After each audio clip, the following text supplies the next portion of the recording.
How are we doing? Thank you for so much for bearing with us, and thank you for joining Peer Meetup for Training Providers. This is an event that's sponsored by NCFE and also by Pathway Group. It's a division. The Peer Meetup is a brand of Pathway to Grow, and we run this in partnership with, jointly with Steve Lawrence from EVT. Steve Lawrence, he's been hosting the networking part while we set up. And today's session is about online networking, but it's also an information session from NCFE, and there's some information from us. It's been such a long time in terms of us trying to arrange something like this, and we thought Festival of Apprenticeships, where we've launched, is National Apprenticeship Week. What better week to do this?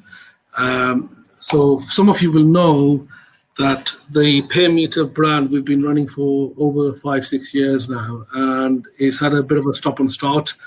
It's a brand that we launched in 2015-16, sitting jointly with Steve from EVT, and we toured the country. We were in Manchester, we were in Leeds, we were in Birmingham, London, and we've had 300-400 training providers within that period.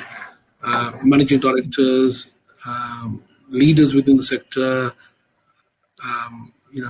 practitioners, all be part of this. And it's an event that we run free of charge. Itself, we don't charge anything for the actual event itself, and it's usually in association with some sort of support or sponsorship. And again, today, our lead sponsor is NCFE and Pathway Group. So you probably know the agenda. We've done some open networking. You've met some old friends. You've met some colleagues. There's going to be an opportunity to do some open networking later on today, and that can last as long as it needs be. And then it's an opportunity for them if you meet new colleagues, new associates, for you to possibly go offline as well and exchange details and meet later. So we're looking forward to hearing from Craig from NCFE. He's going to be talking about employee engagement and why is there such a need for training providers to be that source and fountain of knowledge and support the sector.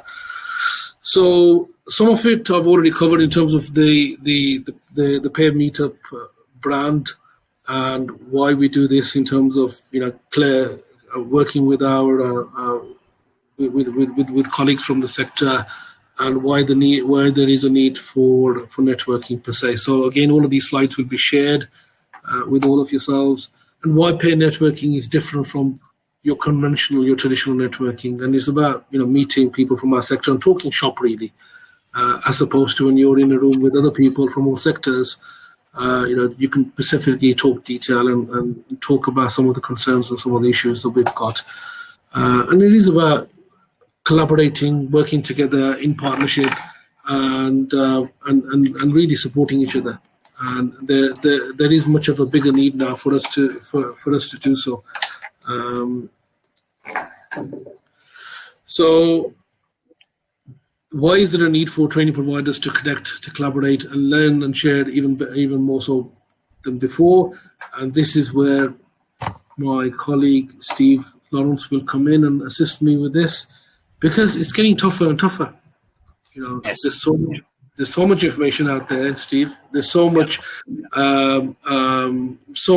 misinformation, too much information, not enough of the right information, and that puts us into a position where that's what we've got, Steve.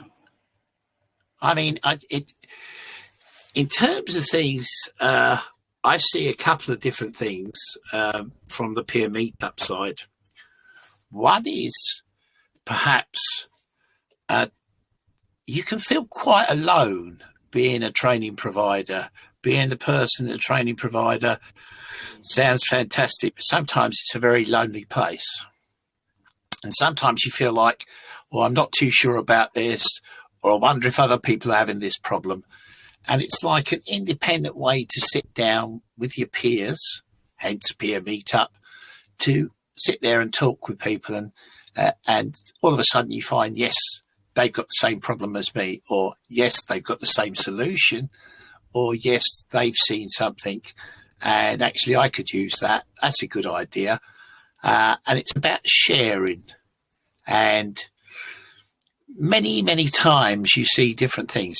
I'm going to share something with you now, which is something I do. I don't know if any of you know businessdesk.com. Businessdesk.com. Now, I use that every day. And why do I use it? Well, they send me through stuff every day, tells me about all the businesses in the East Midlands, the West Midlands, Yorkshire, North East, and it tells me what's going on. So today, one employer is telling me, we've got some extra funding and we're looking to get 100 new people, 100 new staff. Another one was a pub. They're opening up in April and they're looking for 32 new members of staff in hospitality. So in terms of that, that gives you, one, the person who's in charge of that organisation, the top person there, the top lady, the top gentleman. So you've got their name, and you've also seen where they've advertising what they're doing and how they're going to be doing it. So it gives you a good inroad to go and talk to them straight away. I saw what you've been doing on Business Desk, and I understand you're taking on 100 new staff. Have you thought of taking on perhaps 5 apprentices? Another one I saw today, they were telling me they're taking on 60 people, but they actually said in which departments. So that gives you, yes, we do this. We don't do that, but we do this. So there's my tip for you today is businessdesk.com. I've been using it now for about 4 or 5 years. But that's just a small thing that can actually make your marketing better, make your focus better, and also give you ideas to look into other manners or other ways of working to find employers for apprenticeships. Ian's just asked a question, and I do have a couple of ones in the southeast, but they're more Chamber of Commerce-y, whereas the businessdesk.com is more for East Midlands, West Midlands, Yorkshire and Humberside, and they do a bit in the northwest and the northeast. I wish they did do the southeast, actually. So, Saf, one of the big problems we find with peer meetup is I think people have this, I don't want to say too much because this person's my competition. Yeah. And I think that there's, in terms of that, there's always this, I don't want to say too much because I might be giving my competition an idea. I'll just throw something out to you now. Sometimes it's good to find out what other people do. Yes, they've got it on their website and, you've got fantastic websites and this, that and the other. But actually to sit down and touch skin, touch their hand, see their eyes, shake their hand, and you find out that they do something. And you've got an employer who wants 14 apprentices, but actually 6 of those apprentices are not ones that you do. But you know someone that does do those, so you can actually talk to them and work with them to actually work with that client, if that makes sense. So you actually find a solution for that employer, and you find a solution whereby there's a lot more trust because you're who they engage with first of all, but now you've brought along a specialist for the other apprenticeships to work with them. So this Paul is saying out there, plenty of businesses out there for all, and you're absolutely right, Paul. But sometimes I was in London the other day at one of the very largest industrial sites on the North Circular. I was talking to someone there, and they were talking about, it's hard to find apprentices. It's hard to find apprentices. And I asked them to look at their analytic stuff from the computer to tell me where their learners were. And I think he thought I was a bit crazy. And then I asked him to look at his actual postcode area where he is. And actually, he's got 283 other companies in his postcode area on this massive industrial site, but he didn't have one single apprentice on his own doorstep. Sometimes we're not actually thinking, because we start up a company and we're going out and hitting left, right and centre, but actually there's a lot right on our own doorstep. Anyway, Steph, what do you think? Any ideas or tips? Absolutely. I mean, there's some of the things that, some of the slides that our colleagues were looking at while you were talking is that there's a few changes that are taking place. There's contradictions between, from a practical level, between the ESFA, the amount of bulletins that are coming out. How do you dissect that? How do you actually pick that up? We're reading it from our own perspective. We may not have skill sets within our own organization that might know, and they may be looking at us for guidance and information. And what we need is some support in terms of, how do we do that? What does it work? There's a whole thing about potentially now bidding, where bids are now encouraged with regard to consortia, where previously you had individuals were going in as a lead. Now there's a lot more of consortia bidding. So it's not necessarily the old style of a prime or a lead. Now you've got much more of partnership working. How does that work with yourself? So if you're not connected, you're potentially missing out of opportunities. Sometimes you need sounding boards with and how does that come up? So this community with LinkedIn, where all of us are very big on LinkedIn, but then even LinkedIn now is very much individual. So how do you come away from that and create your own support mechanisms, so your own community who can guide and support you? Some of these questions that are there, and there's a lot of questions. Either you need some element where you have a support mechanism, and that could be a peer, that could be consultants that are out there, and that could be people who maybe potentially are seen as competitors, but you can collaborate. Because if you're not collaborating potentially, then you're missing out on opportunities. So there's a lot of rafts of stuff out there. And I said either there's too much information or a lack of information. So and training providers are also seen as a fountain of all knowledge. You as a lead within our organization, if you're a leader or a manager, then you're seen as the person that will have that information and that knowledge. And where do you get that from?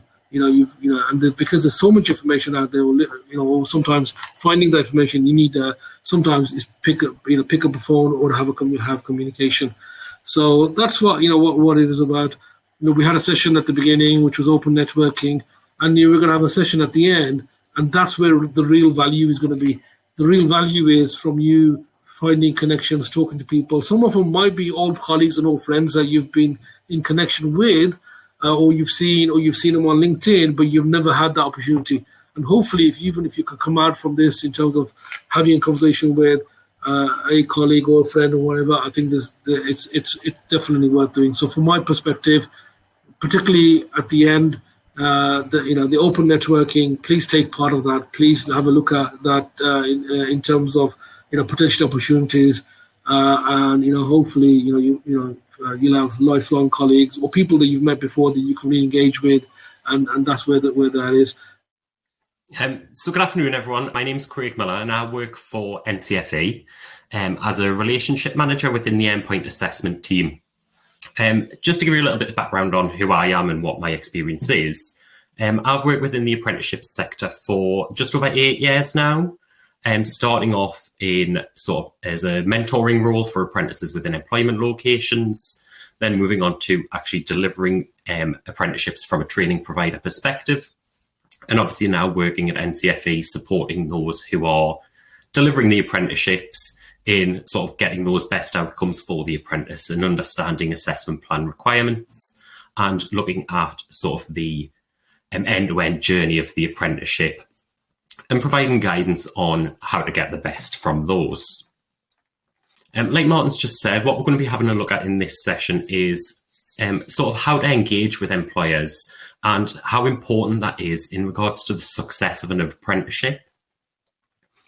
So just to give you a bit of an idea, we're going to be having a look at the importance of strong relationships, how to build those relationships, key milestones for the employer's awareness, and a summary of advice. And then we'll also open the floor up for questions as well, just in case anyone wants to ask questions around what's being discussed. That'll be an opportunity as well.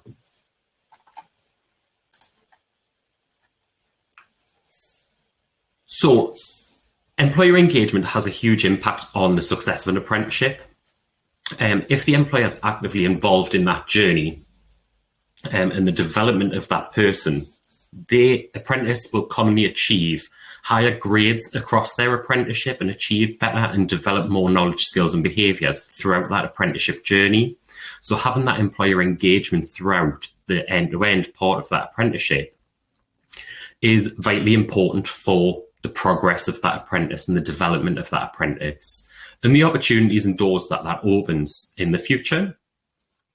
And where the employers lack that engagement and aren't as involved in the apprenticeship, obviously does make that apprenticeship itself more challenging, not only for yourselves as a training provider from the lack of support, but also for the apprentice as well. So what we're going to be looking at is just some of the key areas that help to build those strong relationships. And I think the first one is a pretty obvious area, which is communication. Obviously, we all know that communication in any relationship is a key factor in developing those, whether that is in family or friendships. And it's no different when it comes to building relationships with employers.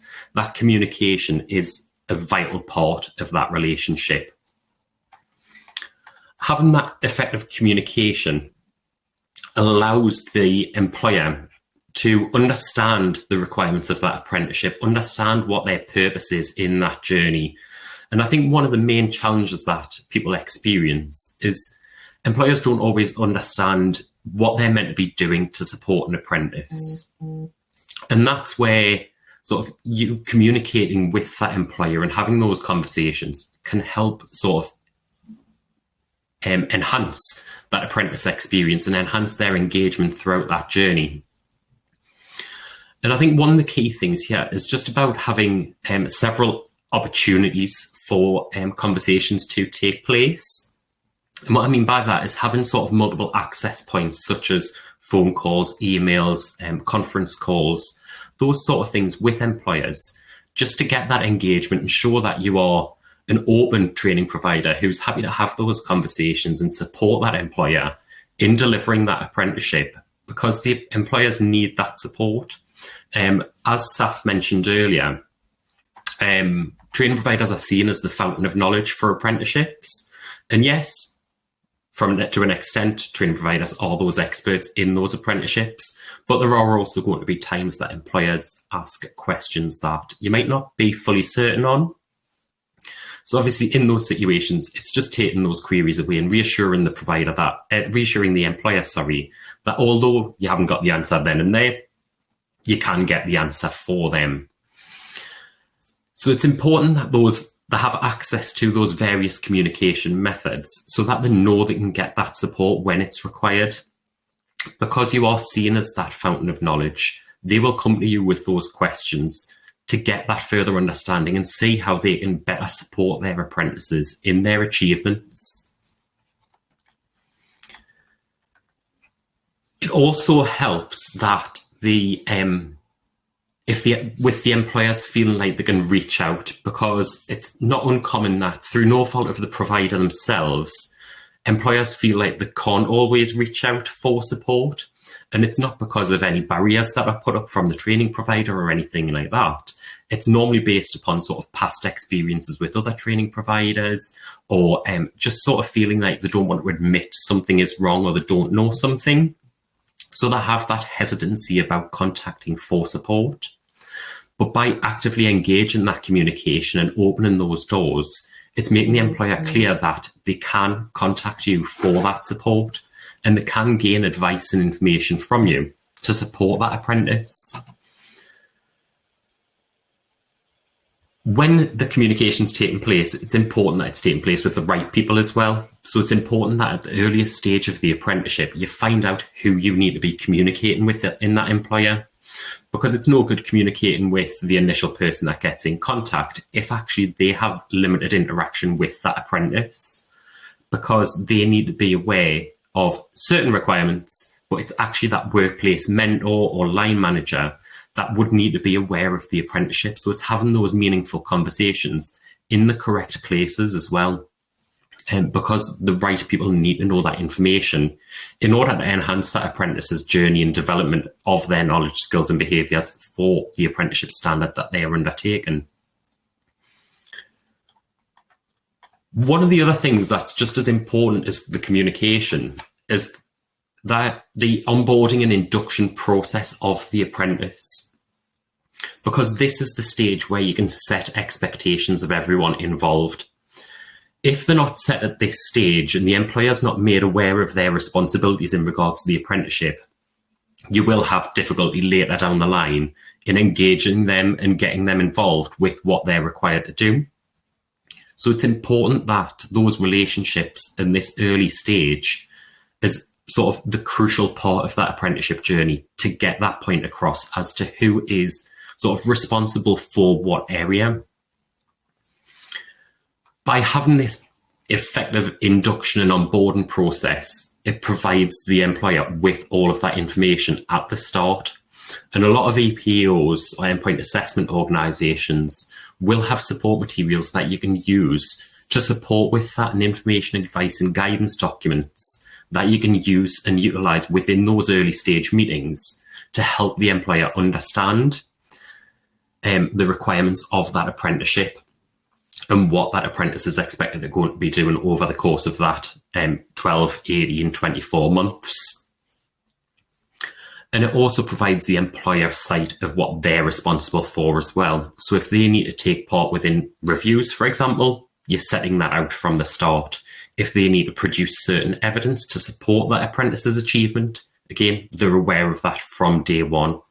Whereas if you leave that until sort of further down the line when that's needed to be produced, and all of a sudden you get in touch saying, actually, we need a witness testimony for X, Y, and Z, they're going to be more resistant to that and less likely to support or as detailed support.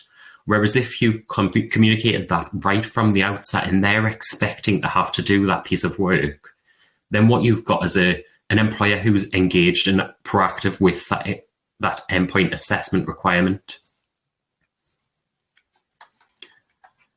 And again, it's about encouraging that involvement of the employer from a workplace mentor or coach's point of view as well, because it's vitally important that that apprentice has someone in their employment location to support them, whether that is a mentor coach, that may be their line manager, it may be a fellow experienced colleague, it could be anyone, but it is important that they have access to that workplace mentor or coach.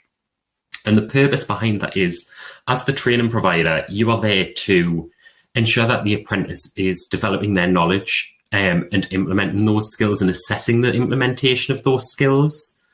But what the employer representatives can do is take that knowledge that you are training the apprentice in and help that apprentice to implement that into their working practice. Obviously, you can give them tips around that, but actually that workplace mentor plays a crucial role in regards to the implementation and development of the skills and behaviours aspects of the standard, because you are there to support them in the development of the underpinning side of things and then put it into practice in their employment.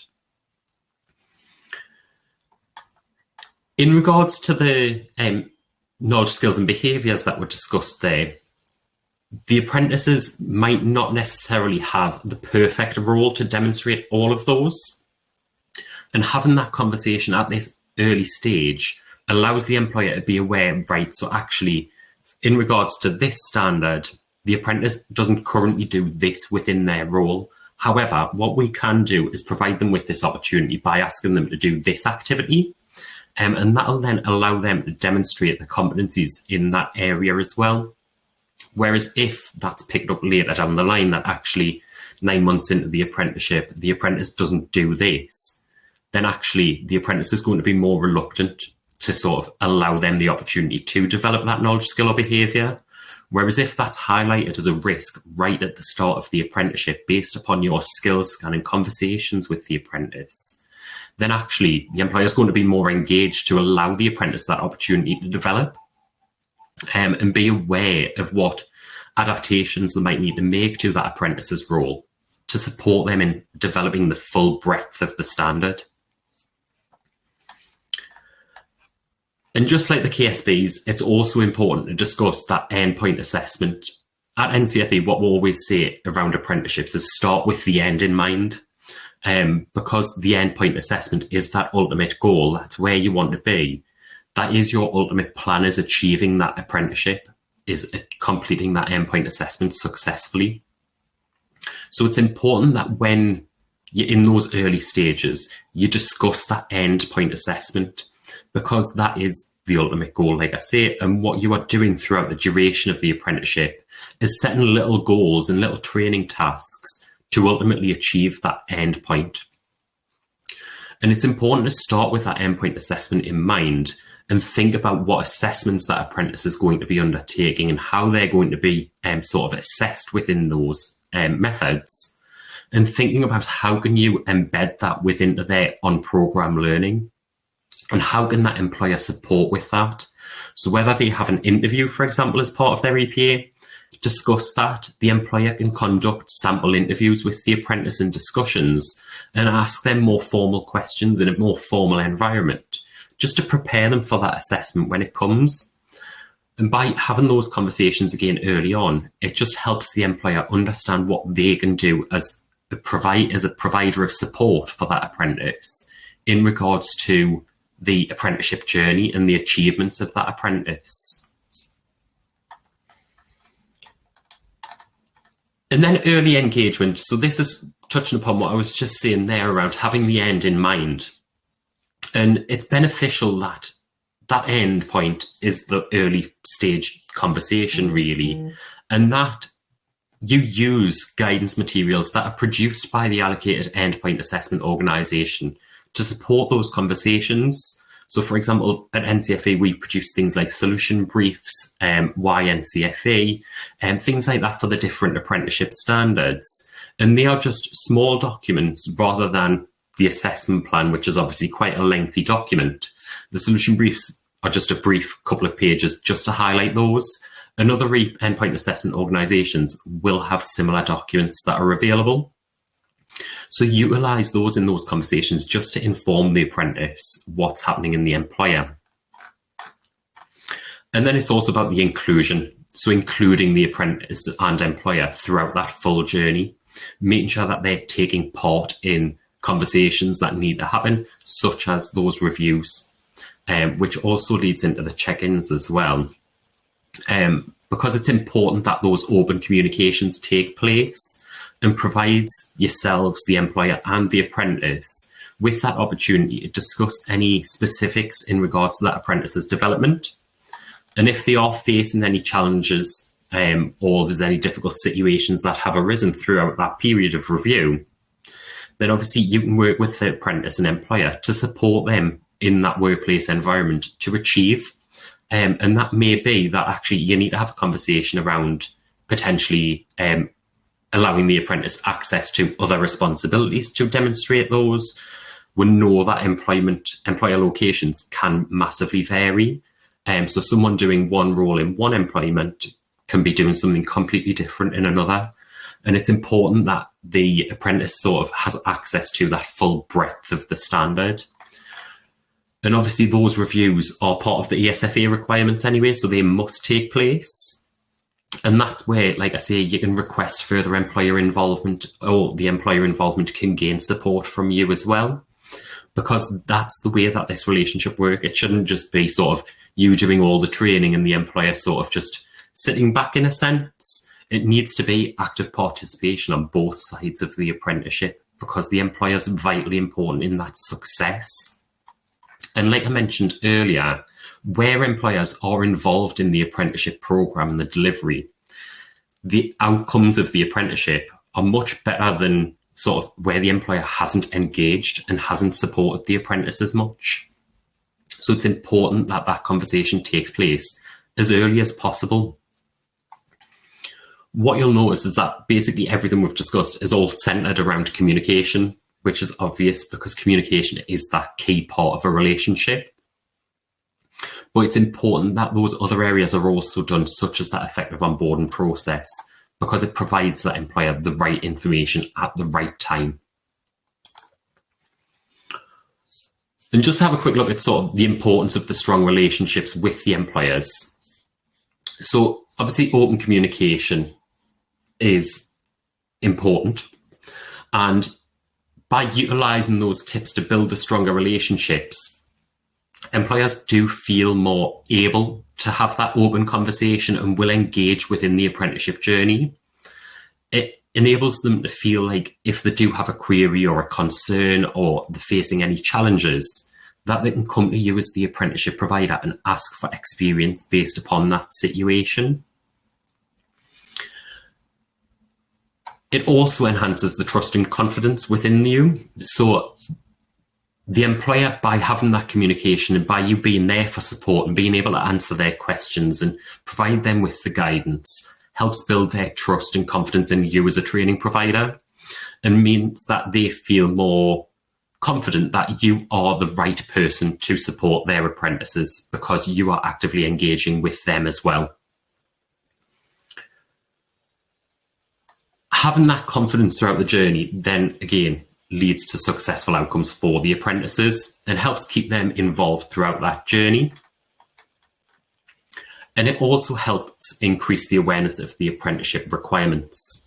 So by having those open conversations, being open to questions from the employer, allows them to have access to further support and gain more information around what the apprenticeship requirements are. So what's involved in that endpoint assessment? What does my apprentice need to do in order to get to that gateway phase? How can I support my apprentice to achieve the best of their ability? And increasing the awareness of the apprenticeship requirements is the best way to do that. And having those open conversations and reviews around it is one of the key parts of that journey, like I say. And then it's looking at enhancing the development for the apprentice as well. So by engaging with that employer, like I mentioned before, they can be given access to further opportunities to further enhance their knowledge, skills and behaviours. And that's what's going to help apprentices go from getting a pass in their endpoint assessment to getting distinctions. And obviously that is what we all want at the end of the day for apprentices. We want the best of their abilities to come out in that endpoint assessment. And that leads on to the higher achievement rates. Like I say, ultimately, having those better relationships is proven to have higher achievement rates for those apprentices because the employer is providing them with the support that's required around those different areas.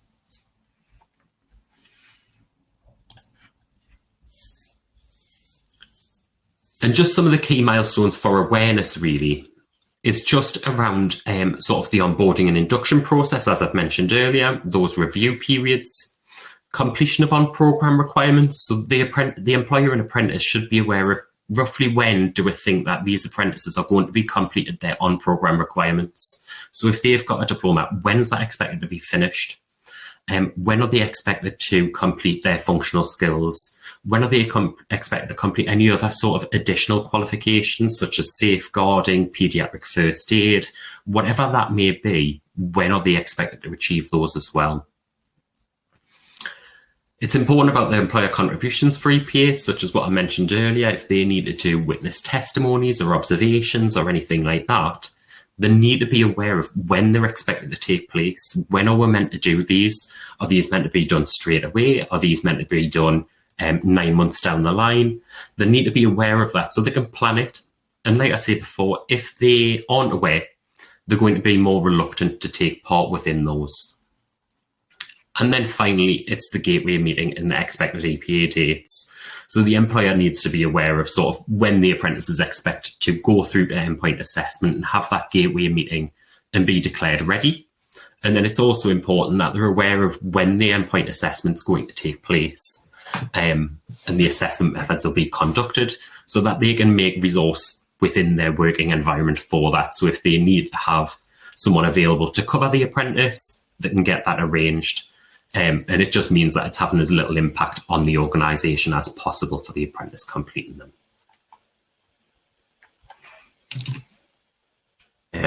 So just a summary, open and effective communication is key.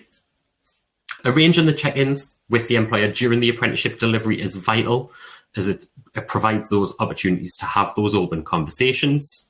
Having that early engagement helps build those strong trust and relationships, because that early engagement is the most vital part of the apprenticeship. And then having them involved in all aspects of the apprenticeship journey, from induction right through to endpoint assessment.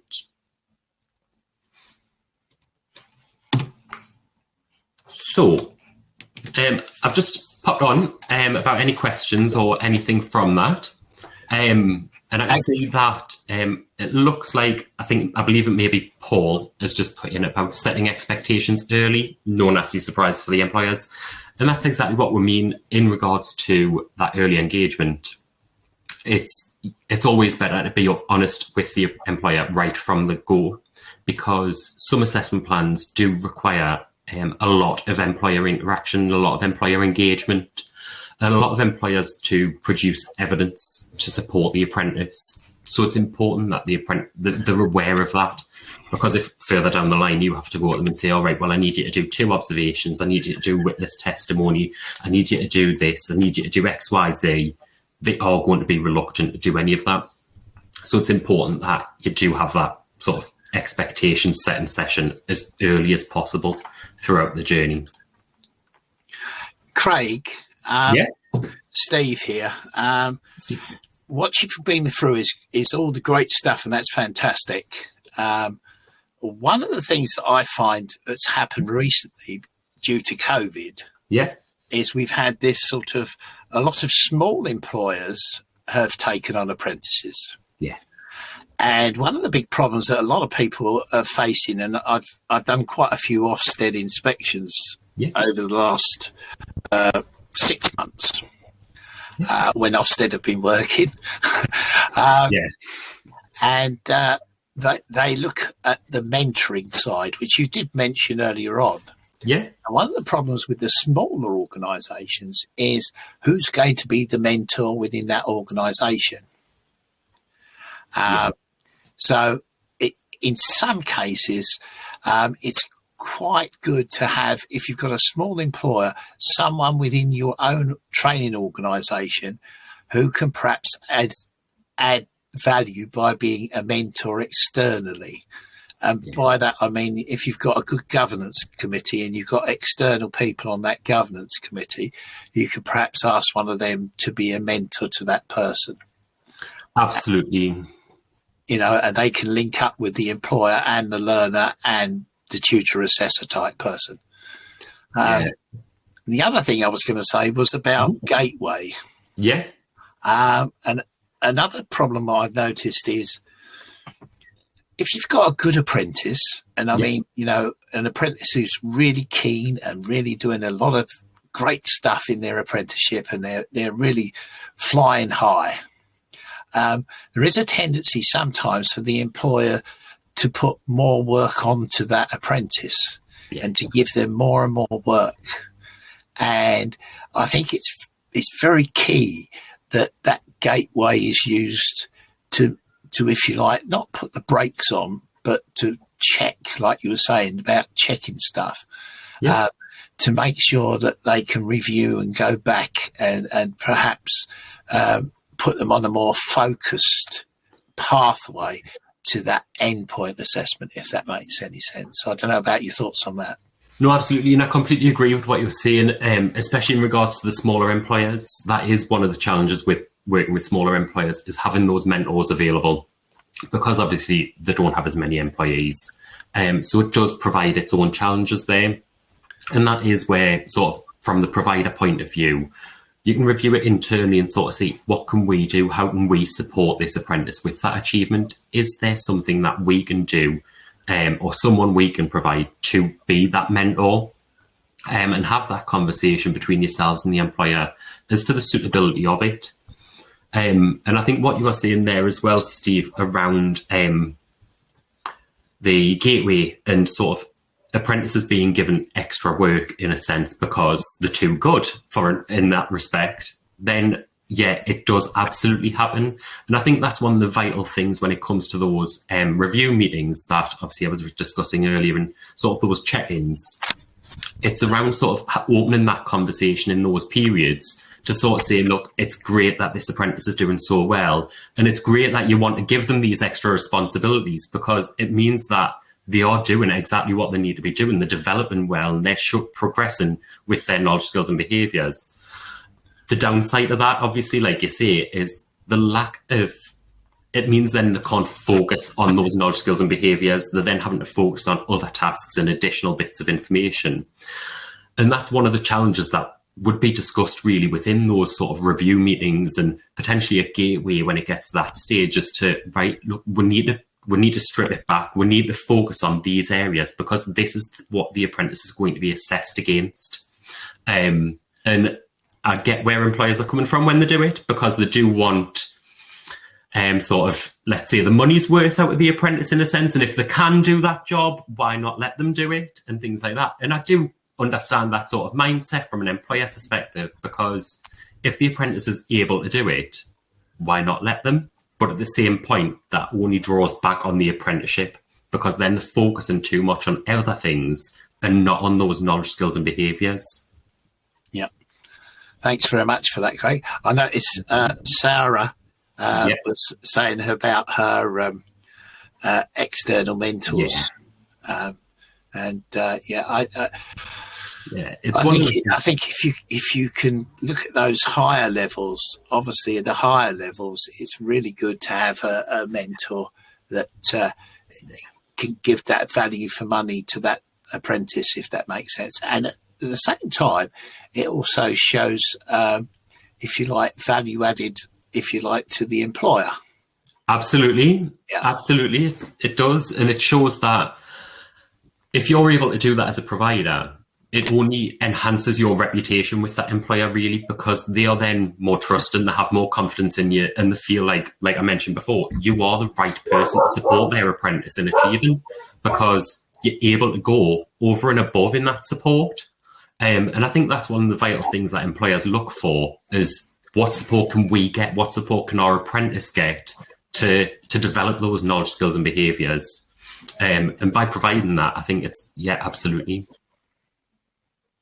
Sorry to interrupt you both. We've got a bit of a countdown going on the screen at the moment, but I just want to take the opportunity to thank you, Craig, for taking the time out of your busy day to come talk to us. Same to yourself, Steve. I hope to catch up with you over a coffee in the very near future. We will now break out into, obviously, the networking tables, where hopefully we continue on with some of the good practice for sharing there. I know Paul and Sarah sort of, hinting sort of things that they're up to at the moment and good practices. And it'd be great if we could sort of carry on those discussions. So they could be open till sort of 1 o'clock. But thank you all for joining us, and we'll catch up with you soon. Lovely, and thank you very much. Thank you very much.